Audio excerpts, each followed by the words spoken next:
What is up, bros? With Josh here. In today's video, we're bringing you some Tier 8 Pan-European destroyer play. This is the Erland. This is a ship I actually kind of enjoyed. Now, I will give Wargaming credit whenever they kind of deserve it, and they really did with making a unique style of play with these Pan-European destroyers.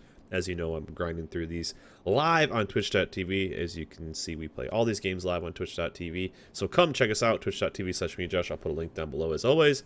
Come hang out, come join the chat and ask questions. But this game, not only was it a really good game, really fun game, this was a game that is a really good example of how to play with a specific ship's weakness. Now, the Pan-European, as you can see from the consumables down below, it doesn't have smoke. It's one of the few lines that doesn't have smoke. But really, it doesn't have the advantages of speed that you normally get with the other ships. Now, these ships aren't super slow, but they're just really unique, and I do kind of enjoy it. I enjoy the gameplay.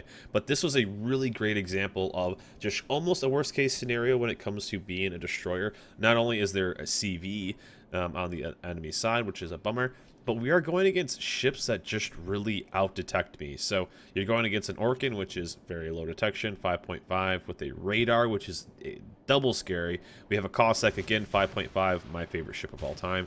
And then Benson. Now, Benson, we tie at 5.8, but these are really hostile ships for us to deal with. And one of the biggest things is they all actually outgun us. Now, even getting into gunfights here, we do have the heal. We will get a little bit of that back, but regardless, when you get into a gunfight with the Pan-European destroyers, you are going to trade life. And what I mean by that is every situation you are going to take damage because you are not going to have the ability to disengage without going dark. So you really have to kind of pick and choose your times to shoot. And it's really kind of tough being a destroyer main like myself, where I really kind of want to just use my guns often. Like if I was in a Cossack, immediately I would start shooting at this Bismarck. I would pop into smoke. I'd actually be in the cap, probably in the cap already. As you see, I'm already kind of holding off on going into the cap. Main reason being is because of that Bismarck. So if I would go into the cap, get spotted, especially by the planes, if I would get in there, that Bismarck would then just chew me alive with its secondaries, and I'd probably lose 2, 3, 4,000 damage, maybe get a full salvo. That Montpelier right behind it was there as well. It is a really tough point, so you really just have to play around the weakness. As you see, I'm trying to get as much distance as possible on this, and then the planes eventually get near me, and as you see, its secondaries are popping off right away. But luckily, I do have some decent AA. And again, this is the weakness of the line. You don't have the ability to disengage without going dark. So that is extremely scary, waiting for that that window of after you've shot.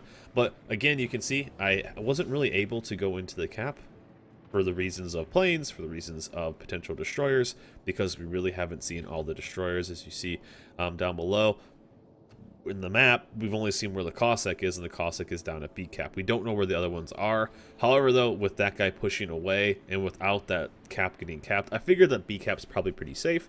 So I'm going to be pushing in, and I assume with how that Hipper is getting aggressive up on the 10 line that he probably has some type of destroyer.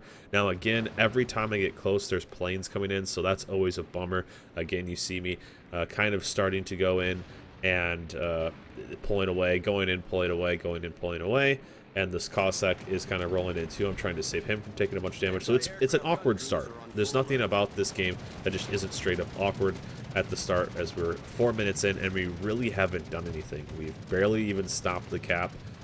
We've shot down a few planes, which I guess is good, but again, as you see right here, I'm just going to get detected. There's nothing else I can really do. So I'm just playing safe. And as you see, the Orland over there, there's a Benson pushing in. But I'm feeling really good now. And one of the things is the rocket planes were the ones I was most nervous about.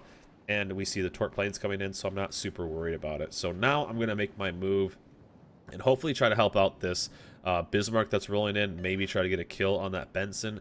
Now, it's always a good sign when Bensons or any destroyers are camelless, so that's a bit of a help.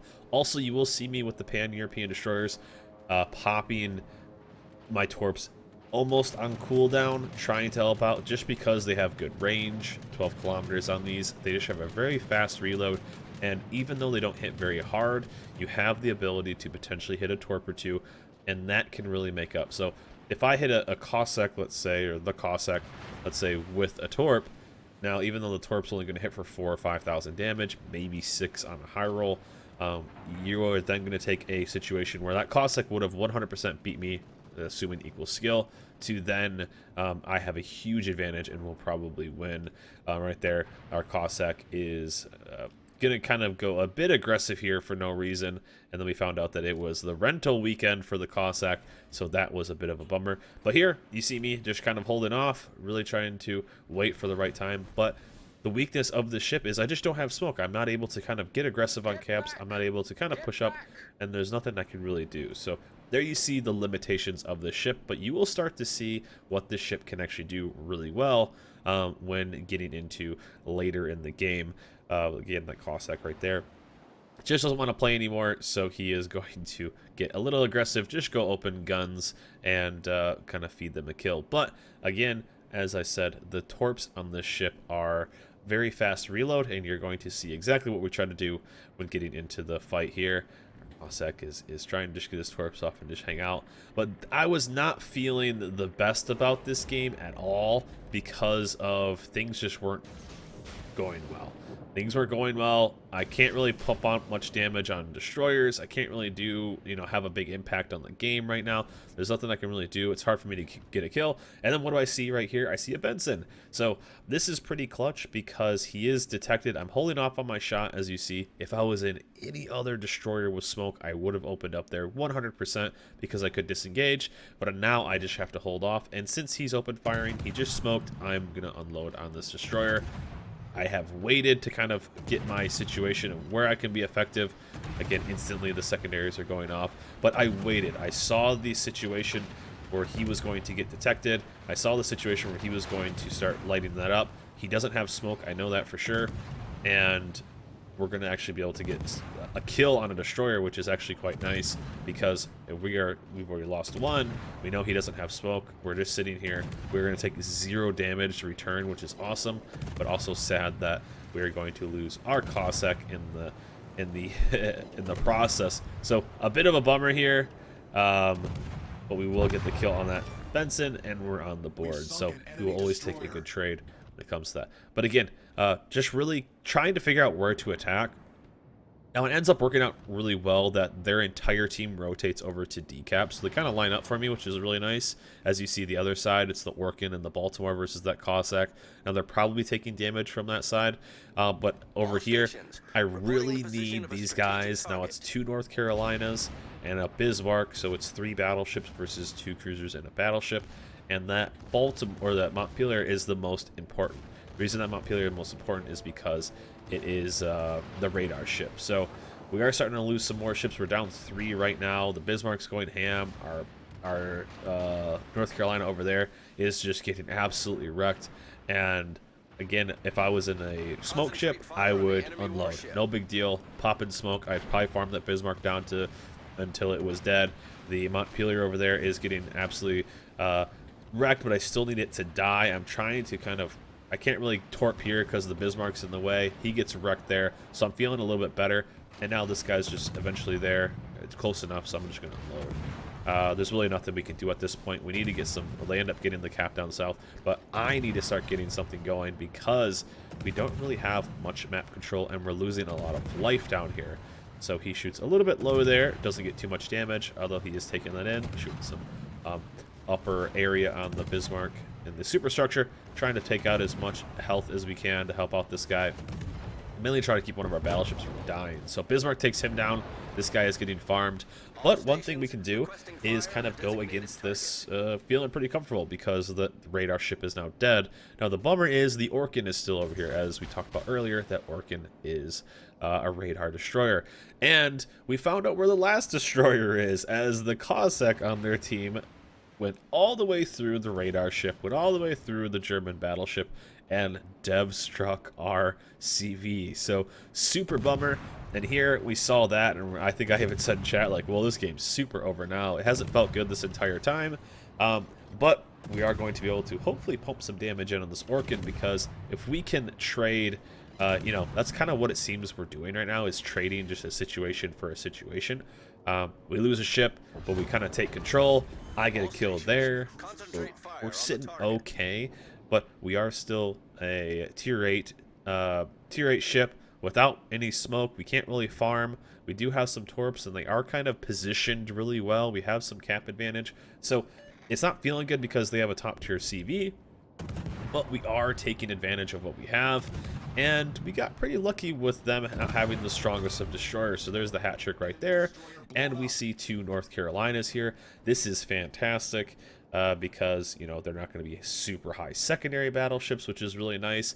And what I'm going to start doing is rotating towards the other way. I'm going to assume, you know, I know we're putting a bunch of you know, I'm hoping that 3 battleships over here, as you see the map, 3 battleships plus a cruiser and a CV support can really take on 2 battleships. So I'm splitting up, and I know I don't like to do this a lot when it comes to in game, but I like it. I like my team's chances there. Hopefully, you know, a couple salvos here or there can take out a NorCal. We'll put in some torps on that NorCal, see what we can do. But I'm going to rotate towards mid. The Vladi's pushing up.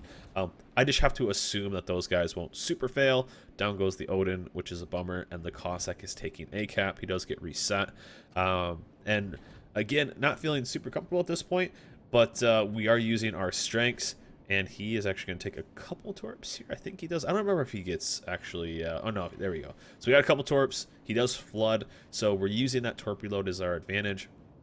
And we're splitting up. So down they go. So now it's now 4 ships plus CV support versus this. And I'm starting to feel better. One of the main things we're trying to do right now is lock down this Vladi from taking B cap if we can stop that. And I was really bummed out because, again, Cossack just shreds the Erland, or really anything at tier 8. Really just absolutely whomps it. And I'm like, okay, can this Baltimore put in any damage on this? Because even a 12,000 life Cossack, or it was, yeah, I think it was about 12,000, just is going to be a pain to deal with. And then I'm going to need life to kind of keep carrying. Now, the Baltimore, luckily, not only pushes him away from the cap and stops the cap, which is awesome. He does put a really big salvo, chunks him for like I think 8 or 9,000, or 5 or 6,000, and leaving him on 5 or 6,000. But one thing we're going to do here is we are at the point in this game where we cannot let this Vladi cap. So we are going to be shooting here if needed. Now, I don't want to shoot at all. I really don't want to shoot because I want to sneak up on this Cossack because, as you see right here, we have radar location. He doesn't, so we have all the advantage. Obviously, you know where he is because he's capping this A cap. I don't want to shoot. I'm really holding my shot, but I am not going to let him cap that. And just like that, they get the reset. So I feel much better. That is the reason why I wasn't shooting there. But I would have 100% shot if it looked like he was going to get that cap without them getting the reset. But again, I put some faith in my teammates, and they actually pulled out. So I was pretty happy. And we're going to get a little unlucky here. And actually lose a couple of these torps. Now, they do reload fast, but they don't hit very hard. But there's only 6 of them, which was kind of a bummer. Now, we got super lucky here. We read this guy like a book. Now, he did have radio location, but it made sense for him to go north side. So he went north side anyway, and it made sense because he was going to go north side and then hopefully torp these battleships. Now, he's completely screwed at this point. There's nothing he can do. I mean, he's going to pop smoke. You know, he can't even really... I actually got lucky he didn't shoot here because it saved me a little bit of life. Now, I'm getting away just in case from the 3-kilometer sonar, but he's screwed. There's nothing he can do there without having radio location, without having anything. He didn't even get any damage on me. He did throw some torps out, but we're going to be able to beat those. So that is about as good of a situation as possible that we could have had there. Again, holding on to the lead. We don't hit our torps there, but that's okay. And right now, it's me versus the Baltimore, I guess. We do have a Bismarck down here as well, but he's way heading that way, so I'm not really worried about it. Right now, I'm going to just control caps. So we have a good spot. Now, the Amalfi on our team goes towards the play. I'm a little worried that they're kind of low, but I do have some good control, and they really aren't getting towards any other caps. Again, our team didn't die very fast at the end, as you see the Shokaku. Now, we do lose long game, which kind of sucks, but that's why I'm hoping that I can at least cap this cap. We'll get 3 caps. The Vladi stops mid, but hopefully they can trade, and that'll stop him from getting C cap. And then we're sitting okay, because if they do that, then, you know, I can gun down the Balti. Bismarck is kind of a pain to deal with, but it's doable. And then I have to deal with the CV. So CV only has 5 minutes. It's going to be pretty tough for that CV to kill me with how much life I have left. And having some okay AA for CVs. And as you see over there, our Amalfi went super aggro for no reason and gets almost dev struck. He had to get those torps off. He could have just lived and it would have been fine. So that was a bit of a bummer. But the Vladi is going to go down, which I will take. So kind of a trade. And we're going to hold that B cap. And again, we're sitting really good right here. Cap this cap out and just keep rolling. So I felt like this was a really good example. Acting like the game's already over, but it kind of is. I bet you can kind of see what's happening. We have good control. They're not near anything. The Balti's going to round this corner. He only has 5k. But this game was a really good example about just being patient. Now, if I was in a Baltimore, I'm about to go against one. If I was in a Benson, if I was in a Cossack, if I was in you know, a Lightning or a Lo Yang. Basically, I'm saying if I was in anything other than this ship, I would have been able to play this game much differently. And what I mean by that is I would have been able to be much more aggressive at the start, and I would have been able to farm much more damage, and I would have been able to do just... The game would have been easier. Really, it would have. However, though, the strengths of this ship we used as much as we could, and we were able to really get a lot of it. There's the Kraken right there, and that's the end of the game. So we used its strengths, which were the fast torps. We used its strengths, which were the decent AA. We saved some damage there, and we used its ability to just kind of get around and be a good utility ship. But this was a good example of how to play with ships like this. If you're maybe struggling with the pan-European destroyers, you got to be patient. You really do. You have to take the right time. As you saw, I basically spent the first 4.5 minutes not really doing anything because there wasn't a good time to attack.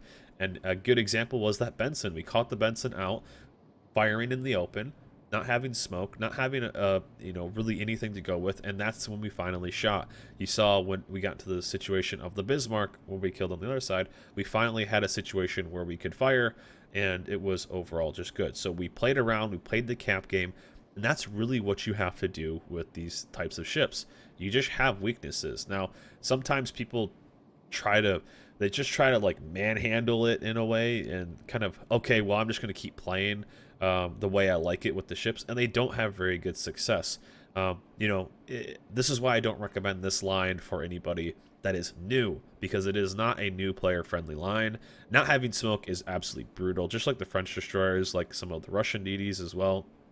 Just not very good new players. But if you are looking for a unique playstyle, if you are looking for a situation where you can kind of make some plays and just be, it's just different, and that's what I really appreciated. But the Orland, the tier 8, really enjoying this line. This is the line I really enjoyed playing when we were testing them early, and overall, not the highest damage game, but a good just example of using the weaknesses and the strengths of a ship and really kind of showing a good example of where the weaknesses are and then how to make up for the weaknesses of a ship. Thought it was a good maybe teaching example. But overall, a really fun game. We're going towards the tier 9, and hopefully you'll probably start seeing some good Kraken videos out of that as well. But anyways, just wanted to show you this fun game, a nice one, a nice base XP game as well, and overall had a lot of fun. Anyways, that's it for me. Hope you guys enjoyed this video. Remember, like, subscribe, and I'll see you guys this time.